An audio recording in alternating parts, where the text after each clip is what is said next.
能说一下相遇前你怎么提升能量的吗？没在提升能量的。人家这样人家听到没在提升能量，但你又要说提升能量。其实所谓的修行啊，或者开悟啊，或者灵嗯性提升啊，或者灵修啊，嗯这些东西到底是干嘛的？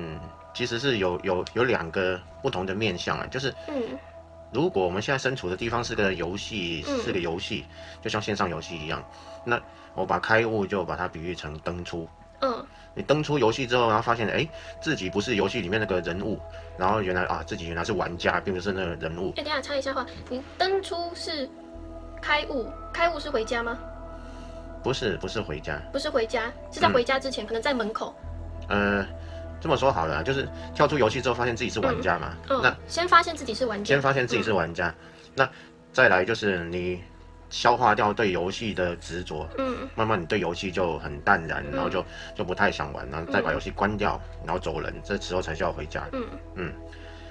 就是说灵修的目的是什么？然后其实一般灵修其实就是在游戏里面提升等级啊，增加技能啊，甚至增加什么熟练度啊等等，是这些东西，但是不是真正的所谓开悟什么，那些跟灵修一点关系都没有，开悟跟灵修完全没关系。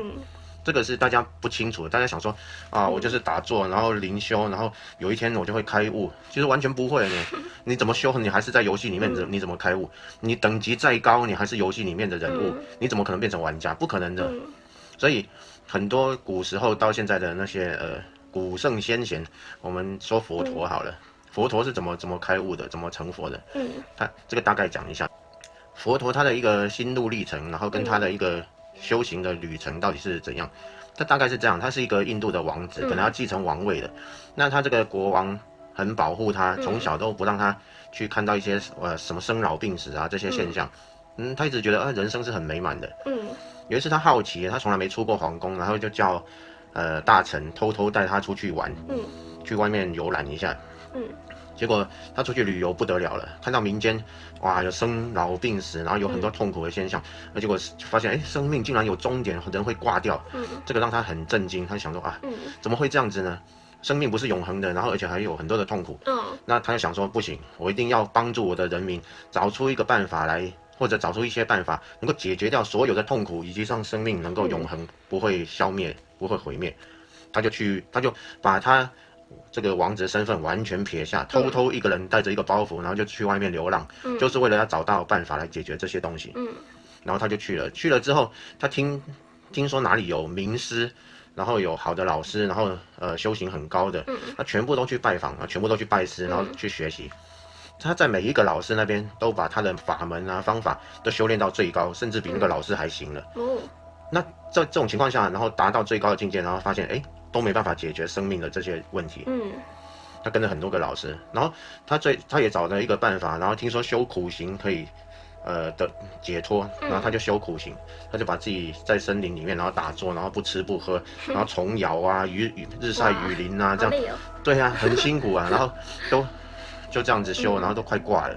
他发现这样下去就还没解脱，人就已经虚脱了，所以他就爬着疲惫的身躯起来，想找东西吃，然后就刚好有一个女人经过那个河边，然后看到他快虚脱的身躯，然后就拿那个羊奶给他喝，他喝下去之后，体力恢复了一些，他就发现这也不是办法。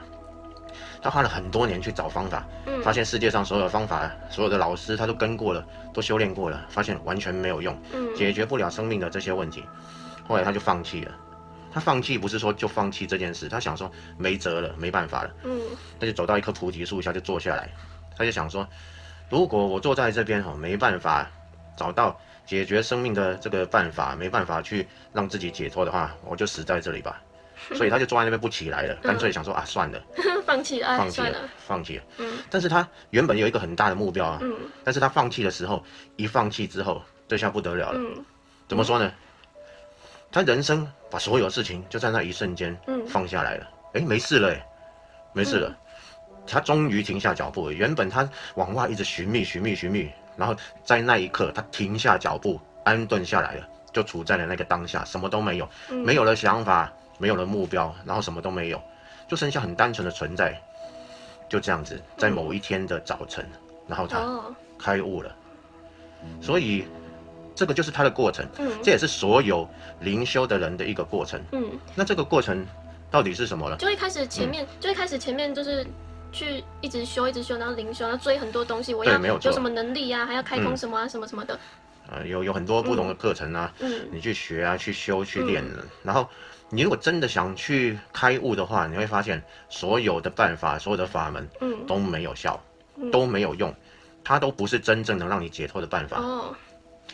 那所以这个就转回我们要谈的话题，就是说，其实如果我们想在游戏里面提升我们的等级，然后增加我们的技能，然后有很多办法，这些都是所谓的灵修的方式，然后都可以让我们提升我们的能量频率，可以变很高。这些就也有网友问说，怎么样提升他的能量，怎么样提升他的灵性？我告诉各位，就是说，提升能量、提升灵性，就是在提升我们在游戏里面的等级、技能、熟练度这些东西。我们可以把游戏弄得自己变很好、很广阔、很大，那我们能够去进入的地图就会很多，然后可以使用的技能就会很多。那但是这些全部都是游戏里面的事情，它跟游戏外一点关系都没有。所以这个就得到两个不同方向的事情。第一个就是说，我们在游戏里面把生命使用的非常的完美，我们变成一个很成熟的生命体，然后拥有很多的技能，然后我们有很高的频率，这个是一个方向。另外一个方向就是说，游戏其实游戏终归是游戏，我根本不需要去提升什么技能，我只要登出，我要的是真实到底是什么，而不是游戏内。所以这时候我去学习这些什么技能啊什么，全部无效，只要按下一个暂停键。在我们生命的这个流程，生命你把它比喻成游戏也好，电影也好，不管什么就好，按下暂停键，按下去。这时候我们就会发现，奇怪，一切的现象都只是我们观察的现象而已，我们不是在那个，我们并不是那些观察的现象。你按下暂停键之后，一切暂停了，然后你就会发现，其实我还存在着。你就才会发现你真正的身份是什么。你跳出来那个游戏，然后这时候你就登出了。登出了之后，你就发现啊，原来自己是那个玩家，而不是游戏。这时候就有一个选择性出现，就是说，你要继续开开心心的玩游戏，那你就开开心心的玩游戏，因为你已经登出了，你是一个玩家，你可以很轻松的去玩这个游戏。然后另外一个选择就是，既然这是游戏，没什么好玩，我就慢慢对游戏淡出，我对游戏的执着，我慢慢用玩家的这种角度去看它，让它慢慢淡然，一切都慢慢的变得不重要了。慢慢我就把游戏关了，我就不玩了，走人，拍拍屁股就走了。那我问一下，所以登出前面是一定需要去灵修，或是学什么技能？当然不需要。学开第三眼什么？完全不需要。所以没有开第三眼，没有什么开启松果体就还是可以登出。当然可以，就是所谓的开悟。没错，所以开悟根本不需要任何事情。那个开悟有分吗？是不是有小开、中开、大开什么的？其实开悟严格说起来就只有一种，没有所谓大中小。大中小只是一种你领悟上的方便，有点像我们跳进水里面，然后我们整个人淹进去，然后叫做大开悟。然后但是我们露出半身，然后叫做中开悟。然后我只把脚放进去，感受一下水是什么，这时候叫小开悟。大概是这样子的一个感觉。但是其实只有一样，你真正跳到水里才叫做开悟。你没有真正把自己淹到水里面，然后跟水融为一体，那不叫开悟了。那可以用一句话解释什么是开悟吗？用一句话解释什么是开悟，就是回归空无，跳出游戏。所以跳出游戏是还有信念吗？开悟还有信念吗？喜好什么的？是这样子。喜好在开悟之后，喜好只是我们所观察的一件事情。我们观察到。我的意识里面存着这些所谓的我喜好，我喜欢什么，我爱什么，然后我讨厌什么这些资讯。我看到这个存档，然后看到那些资料，它只是被我观察的一个对象，但是我永远不是这些资料。就变成说是只是观察的对象，就游戏里面的设定嘛。